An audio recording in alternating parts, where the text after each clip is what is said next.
Hi friends, welcome back to my YouTube channel. ಅಕ್ಕ ಎಷ್ಟು ದಿನ ಆಯ್ತಕ್ಕ ನೀನು ನೋಡಿ ಚೆನ್ನಾಗಿದ್ಯಾ ಅಕ್ಕ. ಇವತ್ತು ಒಂದು ವಾಟರ್ ಫಾಲ್ ನೋಡೋಣ ಅಂತ ಹೋಗ್ತಾ ಇದೀವಿ.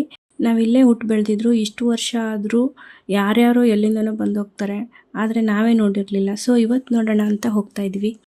ಯಾವುದಪ್ಪ ಇದು ಅನ್ಕೋತಾ ಇದ್ದೀರಾ? ಬನ್ನಿ ತೋರಿಸ್ತೀನಿ.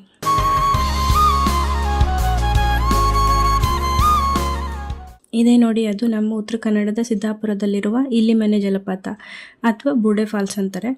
ಇದು ಅಘನಾಶಿನಿ ನದಿಯ ಉಪನದಿಯಿಂದ ರೂಪುಗೊಂಡಿದ್ದು ದಟ್ಟವಾದ ಪಶ್ಚಿಮ ಘಟ್ಟಗಳ ನಡುವೆ ಅರಣ್ಯದ ಮಧ್ಯೆ ಇದೆ. ಇಲ್ಲಿ ಚಳಿಗಾಲ ಮತ್ತೆ ಬೇಸಿಗೆಗಾಲದಲ್ಲಿ ಮಾತ್ರ ಸಣ್ಣ ಟ್ರೆಕ್ಕಿಂಗ್ ಮಾಡಿಕೊಂಡು ಕೆಳಗಡೆವರೆಗೆ ಹೋಗ್ಬೋದು. ಇದು ಸುಮಾರು 90 ಫೀಟ್ ಹೈಟ್ ಇದೆ. 1 ರಿಂದ 2 ಕಿಲೋಮೀಟ್ರ್ ಟ್ರೆಕ್ ಮಾಡಬೇಕಾಗುತ್ತೆ. ಮಳೆಗಾಲದಲ್ಲಿ ರಸ್ತೆ ತುಂಬ ಕಷ್ಟವಾಗಿರುತ್ತೆ, ಬೇಸಿಗೆಯಲ್ಲಿ ಏನೂ ಪ್ರಾಬ್ಲಮ್ ಇಲ್ಲ. ಸೊ ಫಾಲ್ಸ್ ರೀಚ್ ಆದ್ವಿ. ಕೆಳಗಡೆ ಹೋಗೋಣ ಅಂತ ಸ್ಟೆಪ್ಸ್ ಇಳ್ಕೊಂಡು ಹೊರಟ್ವಿ. ನಮಗೆ ಅನಿಸಿದ್ದು ಕೆಳಗಡೆವರೆಗೂ ಹೀಗೆ ಇದೆ, ಆರಾಮಾಗಿ ಹೋಗ್ಬೋದು ಅಂತ. ಆದರೆ ಆಮೇಲೆ ಗೊತ್ತಾಗಿದ್ದು ಪಿಕ್ಚರ್ ಅಭಿ ಬಾಕಿ ಅಂತ. ಆದರೂ ಬಿಟ್ಟಿಲ್ಲ, ಧೈರ್ಯ ಮಾಡಿ ಹೊರಟ್ವಿ. ಆಗ ಇವರು ಮೇಲಿಂದ ಇಳಿದು ಬರ್ತಾ ಇದ್ರು. ಆವತ್ತು ಇವರ ಮುಖದಲ್ಲಿ ಒಂದು ತೇಜಸ್ಸನ್ನು ನೋಡಿದೆ. ಮೇಲೇನೆ ಗಾರ್ಡ್ ಕೂಡ ವಾರ್ನ್ ಮಾಡಿದ್ರು, ಊಟ ಮಾಡಿಲ್ಲ ಅಂದರೆ ಕೆಳಗಡೆ ಹೋಗಬೇಡಿ ಅಂತ. ನಾವೇ ಓವರ್ ಕಾನ್ಫಿಡೆನ್ಸಲ್ಲಿ ಸೀರಿಯಸ್ ಆಗಿ ತಗೊಂಡಿಲ್ಲ. ಆದರೂ ಕೆಳಗಿಳಿದ್ವಿ. ಹೋಗ್ತಾ ಹೋಗ್ತಾ ವಾಟರ್ ಫಾಲ್ಸ್ ನೋಡಿಲ್ಲ, ಎಲ್ಲರ ಕಾಲನ್ನೇ ನೋಡ್ತಾ ಇದ್ವಿ. ಯಾಕೆಂದರೆ ಎಲ್ಲರ ಕಾಲು ಶೇಕ್ ಆಗ್ತಾ ಇತ್ತು. ಅಂತೂ ಇಂತೂ ಕಷ್ಟಪಟ್ಟು ಕೆಳಗಡೆ ರೀಚ್ ಆದ್ವಿ. ಆಮೇಲೆ ಮನಸ್ಸಿಂದ ಬಂದಿದ್ದು ಒಂದೇ ವರ್ಡ್, ವಾವ್ ವಾವ್ ವಾವ್. ಇಷ್ಟೊಂದು ಕಷ್ಟಪಟ್ಟು ಬಂದಿದ್ದಕ್ಕೂ ಸಾರ್ಥಕ ಆಯಿತು ಅನ್ನಿಸ್ತು.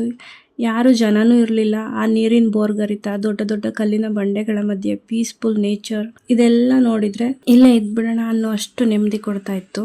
ಹಾಗೆ ಕೆಲವು ಗಂಟೆಗಳ ಕಾಲ ಅಲ್ಲೇ ಟೈಮ್ ಸ್ಪೆಂಡ್ ಮಾಡಿ ಫೋಟೋಸ್ ವಿಡಿಯೋಸ್ ತಗೊಂಡು ರಿಟರ್ನ್ ಹೊರಟ್ವಿ. ಬರೋದೇಗೋ ಬಂದಿದ್ವಿ, ರಿಟರ್ನ್ ಹೋಗೋಕೆ ಮತ್ತೆ ಅಡ್ವೆಂಚರ್ ಮಾಡಬೇಕಾಗಿತ್ತು. ಒಟ್ಟಿನಲ್ಲಿ ಕಲ್ಲು, ಮರದ ಬೇರು, ಮರಗಳ ಸಪೋರ್ಟಿಂದ ಕಾಲಲ್ಲಿ ಅಷ್ಟೇ ಅಲ್ಲದೆ ಕೈಯಲ್ಲಿ ಕೂಡ ನಡ್ಕೊಂಡು ಹರಸಾಹಸವನ್ನೇ ಮಾಡಿ ಮೇಲೆ ಬಂದು ರೀಚ್ ಆಗೋಷ್ಟೊತ್ತಿಗೆ ನಮ್ಮ ಪಿಕ್ಚರ್ ಬಿಟ್ಟಿತ್ತು. ನಮ್ಮ ಈ ಪರಿಸ್ಥಿತಿ ನೋಡಿದ ಮೇಲೂ ನಿಮಗೆ ಯಾರಿಗಾದ್ರೂ ಹೋಗಬೇಕು ಅನಿಸಿದ್ರೆ ಫುಲ್ ಎನರ್ಜಿ ಇದ್ರೆ ಅಷ್ಟೇ ಹೋಗಿ, ಇಲ್ಲಾಂದರೆ ಮೇಲಿಂದನೇ ನೋಡಿ ಖುಷಿ ಪಡಿ. ದಯವಿಟ್ಟು ಏಜ್ ಆದವರು ಮತ್ತು ಮಕ್ಕಳನ್ನ ಕರ್ಕೊಂಡು ಹೋಗಬೇಡಿ, ಇಳಿಯೋಕ್ಕೆ ಹತ್ತಕ್ಕೆ ತುಂಬ ಕಷ್ಟ ಆಗುತ್ತೆ. ಸೊ ಓವರಾಲ್ ಇಷ್ಟು ಕಷ್ಟ ಆದರೂ ಎಕ್ಸ್ಪೀರಿಯನ್ಸ್ ಮಾತ್ರ ಸೂಪರ್ ಆಗಿತ್ತು. ಇಂಥ ಅದ್ಭುತ ಫಾಲ್ಸ್ ನೋಡೋಕ್ಕೆ ಎಷ್ಟೇ ಕಷ್ಟ ಆದರೂ ಪರವಾಗಿಲ್ಲ ಅಂತ ಅನಿಸ್ತು. ಸೊ ಇದಾಗಿತ್ತು ಬುರುಡೆ ಫಾಲ್ಸ್ನ ಅಡ್ವೆಂಚರ್ ಜರ್ನಿ. ನೀವಿನ್ನೂ ನನ್ನ ಚಾನಲ್ನ ಸಬ್ಸ್ಕ್ರೈಬ್ ಮಾಡ್ಕೊಂಡಿಲ್ಲ ಅಂತ ಅಂದರೆ ಇವಾಗಲೇ ಸಬ್ಸ್ಕ್ರೈಬ್ ಮಾಡ್ಕೊಳ್ಳಿ. ನೆಕ್ಸ್ಟ್ ಮತ್ತೊಂದು ಹೊಸ ವಿಡಿಯೋ ಒಂದಿಗೆ ಮತ್ತೆ ಸಿಗೋಣ. ಅಲ್ಲಿವರೆಗೂ ಬಾಯ್, ಟೇಕ್ ಕೇರ್.